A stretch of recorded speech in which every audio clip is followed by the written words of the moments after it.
Now this problem was the end of the squeeze theorem example 2, which we did using the squeeze theorem, and I also showed you at the beginning of that video that we didn't actually need the squeeze theorem because I was just able to plug in 0. So what I'm going to do is in this next example, I'm not going to be able to plug in 0. I have to use the squeeze theorem. So let me write down that example. Now this example has a slight change, but it's a very important change. The original was cosine of 50x. Now it's cosine of 50 over x. So what happens if I tried to plug in 0 right now? I would get 0 cubed cosine of 50 over 0. Well, 0 cubed is 0, and that's fine, but cosine of 50 over 0? 50 over 0 is bad.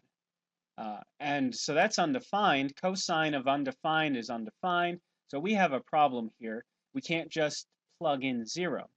So we have to use the squeeze theorem.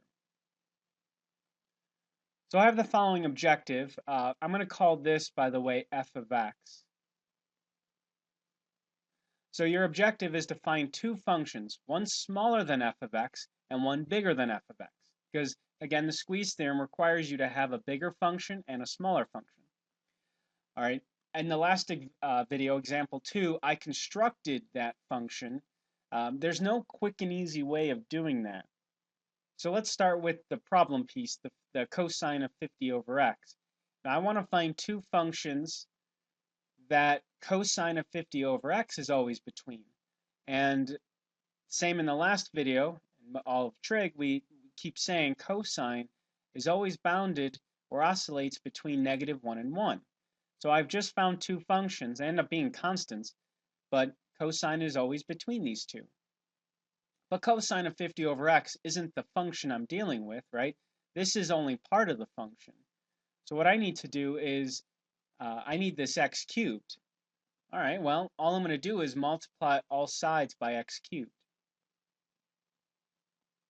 And by doing that, I now have my middle function, the function I was dealing with from the very beginning. This is my original function. Oops, sorry. This is supposed to be x cubed. Okay. So what do we know? We know that the limit of the x as x approaches 0 of -x cubed equals the limit of positive x cubed as x approaches 0. Again, our objective, find two functions, one smaller than f, one bigger than f. There is a second part of that objective, which is make sure that the limit of those two functions as x approaches 0 are the same number, which ends up being 0. And since cosine, x cubed cosine of that is in between these two, what we have is the limit of -x cubed has to equal the limit of your in-between function, which is less than or equal to the limit of your bigger function. And since, again, this was 0 and that was 0, then the limit of your function also has to equal 0. All right, so that's how you would use the squeeze theorem usually with a polynomial and like a sine or cosine. Just to show you, I do want to graph it real quick. All right, as you can see, the white function here, that's going to be your x cubed cosine of 50 over x.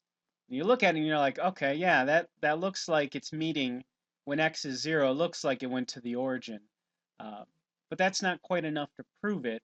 All right, just because it looks like it doesn't mean it actually is. And so what we did was we found the big function x cubed and the smaller function -x cubed.